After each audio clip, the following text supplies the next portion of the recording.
A ditadura do proletariado, o que é? É o seguinte, nós vivemos numa uma democracia que é, na verdade, uma ditadura burguesa. Então, o que a gente quer é uma democracia proletária que vai ser uma ditadura do proletariado, porque não vai respeitar a posição burguesa. Você pode pensar que essa questão essa outra visão vai poder existir, mas não vai poder dominar, né? Enquanto que esse pessoal está falando de uma coisa e de uns conceitos que não existem na Europa. Vocês têm que botar isso na cabeça. Você não tem consulta, você não tem eleição, as pessoas não se manifestam, não existe cidadania, não existe você falar, eu tenho direito a nada. Não, quem manda é o rei, a nobreza, os burgueses que estão tentando ampliar a sua participação no poder, e a massa zero. E esses caras estão dizendo, olha, precisamos respeitar essa massa. E um outro que saiu, está errado aí, 6.189 acho que é 1689. Se pensar até na Grécia Antiga, a massa também não tinha direito, né? Até aí, não, a gente vai falar sempre de democracia em que a massa está fora, mas democracia é um conceito muito complexo, né? A sociedade norte-americana é uma sociedade democrática, em que respeita os cidadãos e tal, só que os negros vão ganhar direitos, vão conseguir os seus direitos civis em 1969.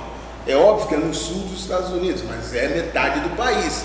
Os negros não tinham direitos, ponto. Eles não eram cidadãos. Ou se eram cidadãos de segunda categoria. Até eram cidadãos, porque o negro que era discriminado nos Estados Unidos, que aconteceu com aquela dançarina, quando vem para o Brasil é discriminada, o governo norte-americano vai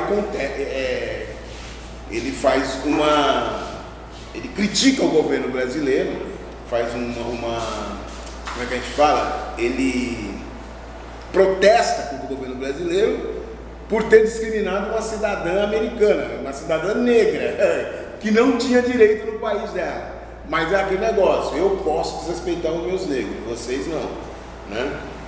Por quê? Porque o negro norte-americano, que não tem cidadania, que não tinha cidadania norte-americana, valia mais do que vamos colocar o nosso país, que é um brasileiro, branco, rico, que estivesse no poder. Porque o que está em jogo aí é a cidadania norte-americana. Então você tem essas visões o que está aqui? O liberalismo, né? Todos eles aqui são liberais, né? Agora, eu vou falar a questão do liberalismo depois, para não misturar. O outro é o Montesquieu. Montesquieu, eu acho que ele tem ele é de importância, incrível. E para antropólogo ele tem a gente lembra muito de um texto dele, em que ele defende os indígenas daqui, né, na América, faz um texto maravilhoso a favor dos indígenas, e no final ele fala assim, mas por que cargas d'água eles não usam calças?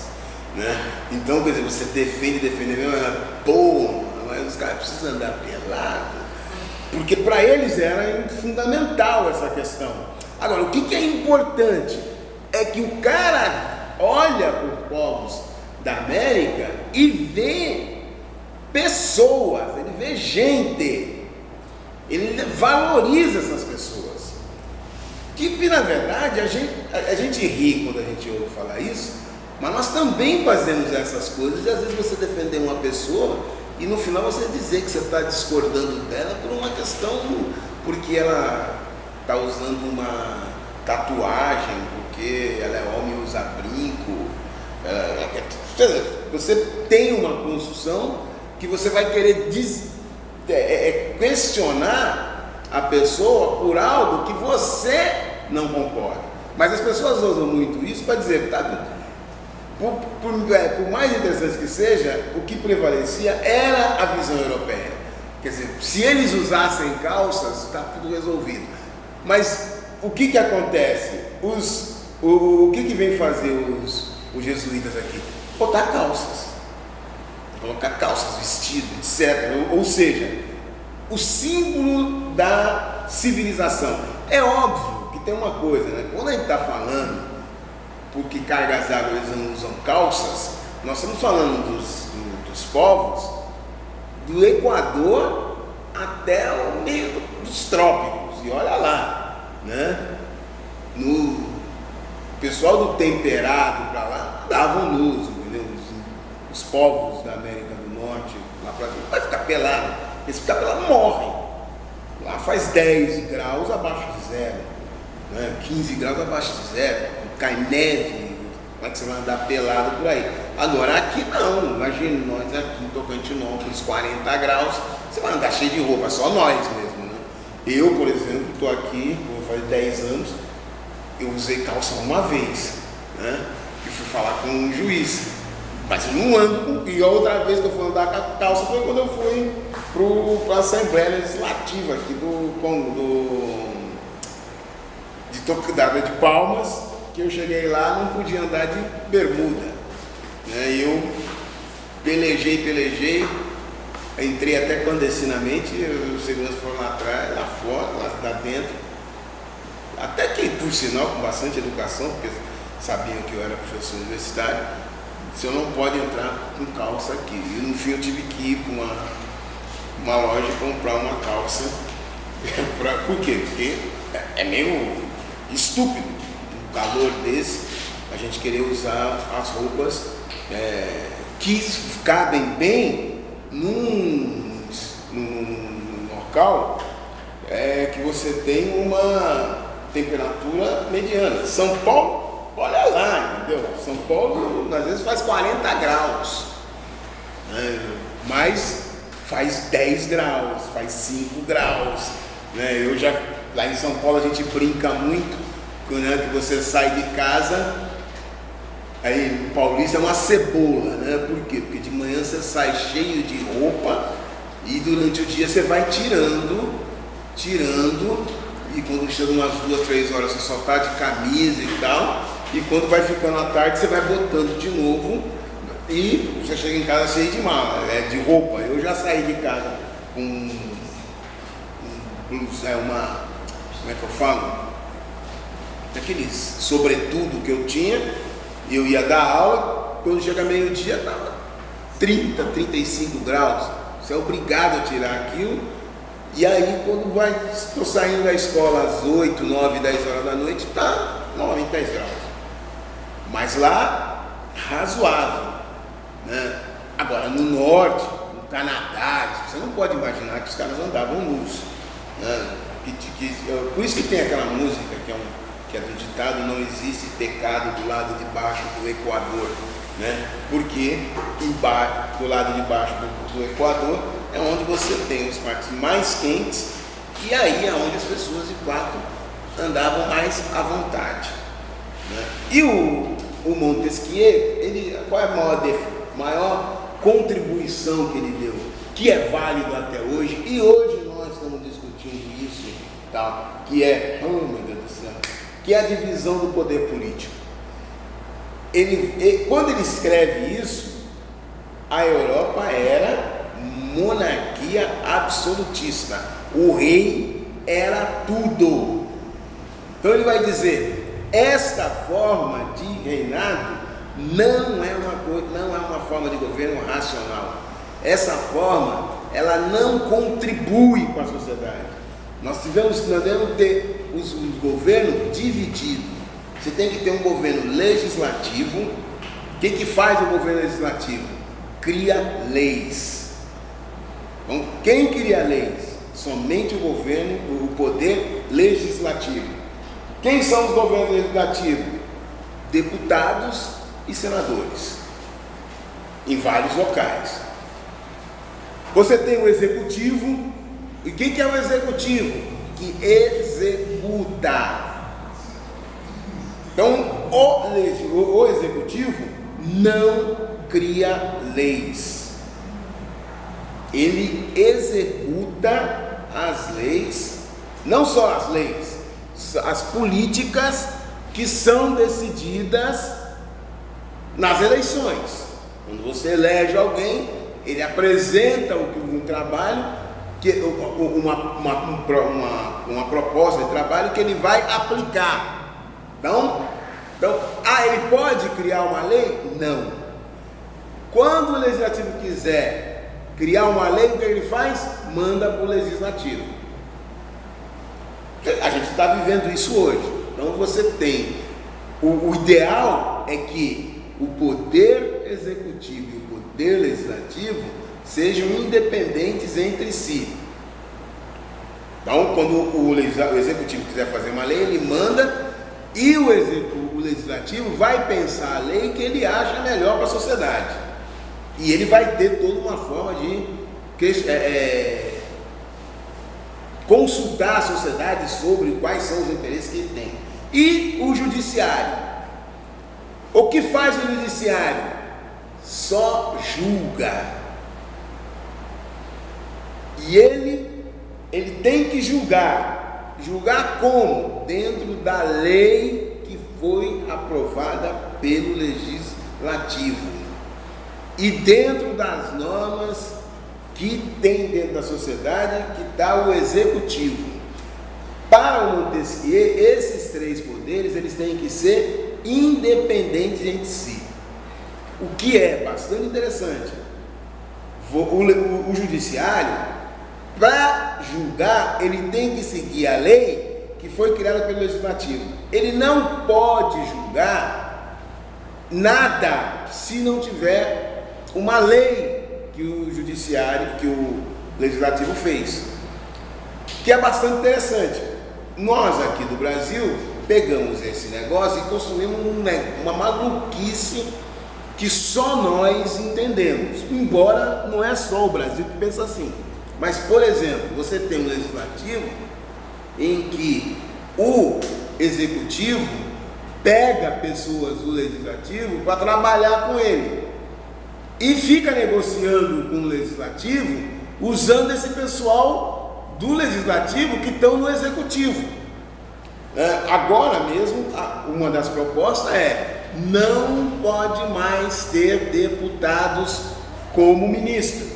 A ideia qual que é? Ministro faz parte do poder executivo. E o poder executivo não pode ficar contaminado com o poder legislativo. O problema todo é que os caras vão dizer assim: mas o presidente não manda. Não. O presidente, se tiver alguma questão de lei, ele manda o legislativo. Mas quando ele manda, ele quer ganhar, ele não quer perder. Para ganhar, eu tenho que ficar fazendo média com o legislativo. E o judiciário? O nosso Supremo Tribunal é indicado pelo executivo e confirmado pelo legislativo. Você mistura tudo.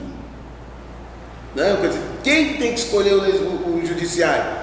No mínimo, as pessoas do judiciário. É problema isso? Óbvio que é. Porque você cria uma caça dentro da sociedade complicada. Mas você pode ampliar isso desde que não haja contaminação do executivo com o legislativo.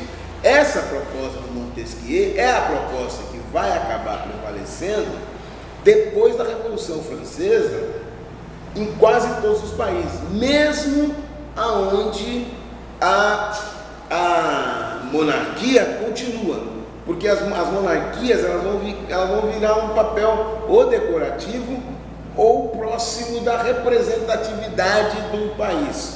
Hoje você não tem mais reis com tanto poder, né? A gente vai dizer assim: é a rainha da Inglaterra. Por que é a rainha da Inglaterra? Porque não governa, não faz nada, só representa o regime. Não, o que faz o rei da Espanha, a rainha da Inglaterra? Eles ficam nesse poder, são sustentados pelo Estado. Na hora que você tem uma crise do Estado, o primeiro-ministro renuncia marca as novas eleições, suspende o parlamento e vai até a monarquia para que a monarquia legitime isso. Quando você tem uma visita de um representante desses países que tem monarquia, quem vem é o rei ou a rainha, né? Então ele vem para aquela média. Agora, quando você vai fazer um acordo, você tem que falar com o primeiro-ministro, com os ministros e tal. Por quê? Porque aí você vai falar com quem de fato manda, né? Então, na minha opinião, a proposta do Montesquieu, ela foi muito bem aceita. Hoje, o que as pessoas questionam muito é, ok, mas o governo representativo está em crise. Aí é uma outra discussão. Porque o que é a crise do governo representativo? É que o que é o governo? O governo é a representação da sociedade.